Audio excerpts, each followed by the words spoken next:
Hello everyone, नमस्ते। Path of ज्ञान में आप सभी का स्वागत है।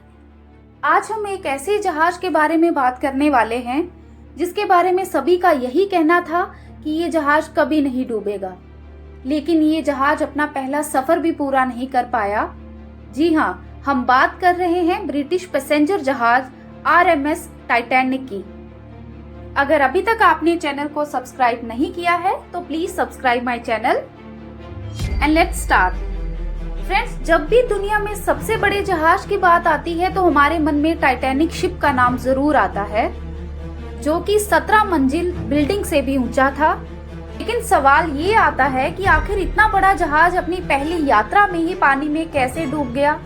क्या ये एक नेचुरल घटना थी या फिर इसके पीछे कोई और कारण था?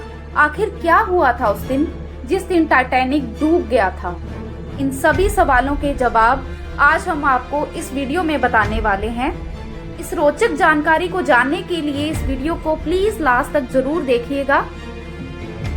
इस वीडियो में आपको टाइटैनिक जहाज से जुड़ी और भी महत्वपूर्ण जानकारी जानने को मिलेगी। And let's continue. इस कहानी की शुरुआत होती है 31 मार्च 1909 को, जब बेलफास्ट आयरलैंड में व्हाइट स्टार लाइन ने एक लग्जरी विशाल जहाज बनाने की शुरुआत की थी। टाइटैनिक अपने समय का सबसे बड़ा समुद्री जहाज था और उस समय ये इंसानों द्वारा बनाई गई सबसे बड़ी चीज भी थी। टाइटैनिक जहाज को 31 मार्च 1909 को 3000 लोगों ने एक साथ मिलकर बनाना शुरू किया और फिर 26 महीनों के अंदर यानी 31 मई 1911 में बनकर तैयार कर दिया था। ये जहाज इतना बड़ा था कि आज के समय के 3 फुटबॉल स्टेडियम आसानी से आ जाते हैं। और जिस दिन ये बनकर तैयार हुआ था यानी 31 मई 1911 को, इसको देखने के लिए लगभग 1 लाख से भी ज्यादा लोग आए थे। इसके बाद इसके डेकोरेशन और चिमनियां बनाने का काम अप्रैल 1912 तक चलता रहा। टाइटैनिक की मैक्सिमम स्पीड 43 किलोमीटर प्रति घंटे की थी। इसमें लगी सीटी की आवाज तो इतनी तेज थी कि इसे 16 किलोमीटर दूर तक सुना जा सकता था। टाइटैनिक 10 अप्रैल 1912 को इंग्लैंड के साउथहैम्पटन से न्यूयॉर्क की ओर रवाना हुआ। 4 दिन तक तो सब ठीक ठाक चलता रहा। ये विशाल टाइटैनिक जहाज समुद्र की लहरों को चीरते हुए अपनी मंजिल की ओर बढ़ रहा था। लेकिन 14 अप्रैल 1912 को रात 11:40 पर ये एक आइसबर्ग से टकरा गया। टक्कर के बाद शिप का अलार्म तो बजा, लेकिन जब तक इंजन को घुमाकर जहाज को रास्ते से हटाया जाता तब तक टक्कर हो चुकी थी और इसके निचले हिस्से में पानी भरना शुरू हो गया था। आज के आइसबर्ग से टकराते ही जहाज पर एक खौफ का माहौल पैदा हो गया। लेकिन संकट के समय कुछ समझदार लोग आगे आए और उन्हें दिलासा देते हुए कहा कि डरने की जरूरत नहीं है, हमें हिम्मत से काम लेना होगा। फिर जहाज पर मौजूद लाइफ बोट से बच्चों और औरतों को सुरक्षित उतारा जाने लगा। आइसबर्ग से टकराने के लगभग 2 घंटे 40 मिनट के बाद ये जहाज पूरी तरह समुद्र में डूब गया। कभी ना डूबने वाला ये जहाज समुद्र की गहराई में पूरी तरह समा गया। एक अनुमान के अनुसार जहाज पर 3545 लोग सवार थे, जिनमें से 2685 यात्री थे और 860 क्रू मेंबर्स थे। और दुख की बात तो ये है कि इनमें से 1533 लोग अपने जान गंवा बैठे थे। टाइटैनिक जहाज पर सिर्फ 20 लाइफ बोट ही थी, जो केवल 2% लोगों को बचाने के लिए काफी थी। लेकिन शायद अगर जहाज पर ज्यादा लाइफ बोट्स होती तो इतने लोगों की जान नहीं जाती।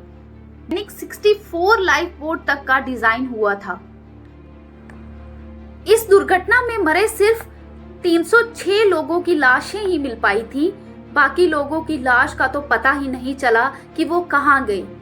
टाइटैनिक जिस पानी में डूबा था उस पानी का तापमान -2 डिग्री सेल्सियस था, जिसमें कोई भी व्यक्ति 15 मिनट से ज्यादा जिंदा नहीं रह सकता था। जहाज के धीरे धीरे डूबने की खबर मिलने के बावजूद भी इसके म्यूजिशियन इसके डूबने के वक्त तक गाना बजाते रहे वे अपना साहस दिखाते हुए सबका मनोबल बढ़ाने के लिए गाते रहे और उन्हें खुश करते रहे। बर्फ के टुकड़े से टकराने के 2 घंटे 40 मिनट के बाद यानी 2:20 के करीब ये पानी में डूबा और इसे 15 मिनट का समय लगा समुद्र तल तक पहुंचने में। जहाज से टकराने वाला आइसबर्ग लगभग 100 फीट ऊंचा था। ये ग्रीनलैंड के ग्लेशियर से आया था। एक अनुमान के अनुसार टाइटैनिक से टकराने वाला आइसबर्ग 10,000 साल पहले ही ग्रीनलैंड से अलग हुआ था और टक्कर के बाद 2 हफ्ते के बाद ही नष्ट हो गया था, क्योंकि टक्कर से आइसबर्ग को भी काफी नुकसान पहुंचा था। टाइटैनिक को हर दिन 600 टन कोयले की जरूरत होती थी। इसके 860 क्रू मेंबर की टीम में 170 लोगों का काम सिर्फ कोयले को भट्टी में डालना था। टाइटैनिक में 4 बड़ी बड़ी चिमनियां थी, जिनमें से 3 से धुआं निकलता था और चौथी चिमनी इसलिए थी कि बैलेंस बनी रहे। टाइटैनिक दुर्घटना उत्तरी अटलांटिक सागर में हुई थी। टाइटैनिक डूब तो गया, लेकिन समुद्र में उसके मलबे का कोई भी पता नहीं चला। अलग अलग टीमें टाइटैनिक के मलबे को तलाश करती रहीं। अमेरिका की एक टीम भी पनडुब्बी के जरिए उसे तलाश कर रही थी। इस टीम का नेतृत्व कर रहे थे डॉक्टर रॉबर्ट बलार्ड। इस पनडुब्बी ने 73 इयर्स के बाद यानी 1 सितंबर 1985 को आखिरकार टाइटैनिक शिप के मलबे को ढूंढ निकाला। आपको जानकर हैरानी होगी कि समुद्र में टाइटैनिक जहाज के 2 टुकड़ों में टूटा हुआ पाया गया और इन दोनों टुकड़ों की आपस में दूरी 600 मीटर की थी।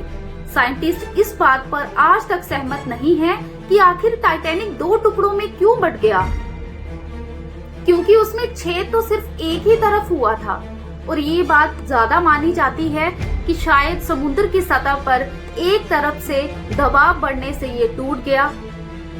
फ्रेंड्स, यूं तो टाइटैनिक पर कई फिल्में और डॉक्यूमेंट्री बन चुकी हैं, लेकिन 1997 में बनी टाइटैनिक फिल्म सबसे ज्यादा चर्चा में रही। इस फिल्म को बनाने का खर्चा उस समय के हिसाब से टाइटैनिक जहाज को बनाने से 40% ज्यादा आया था। आपको जानकर हैरानी होगी कि टाइटैनिक पर सवार बहुत से लोग ऐसे भी थे जो इसमें यात्रा नहीं करना चाहते थे। दरअसल टाइटैनिक की मालिक कंपनी व्हाइट स्टार लाइन ने अपने 2 समुद्री जहाजों की यात्रा कोयले की कमी के कारण रद्द कर दी थी और उसके यात्रियों को टाइटैनिक में शिफ्ट कर दिया था। इस वजह से उन लोगों ने भी अपनी जान गंवा दी जो टाइटैनिक में सफर करना नहीं चाहते थे। टाइटैनिक जहाज इंजीनियरिंग का एक अद्भुत करिश्मा था जिसने सबको हैरान कर दिया था, लेकिन आज तक प्रकृति के सामने किसकी चली है जो इसकी भी चलती। तो ये थी टाइटैनिक की स्टोरी। मुझे उम्मीद है कि आपको ये वीडियो अच्छी लगी होगी। ऐसी ही अमेजिंग वीडियोस के लिए please like, share and subscribe my channel. आपको ये जानकारी कैसी लगी प्लीज हमें कमेंट करके जरूर बताएं। Thank you.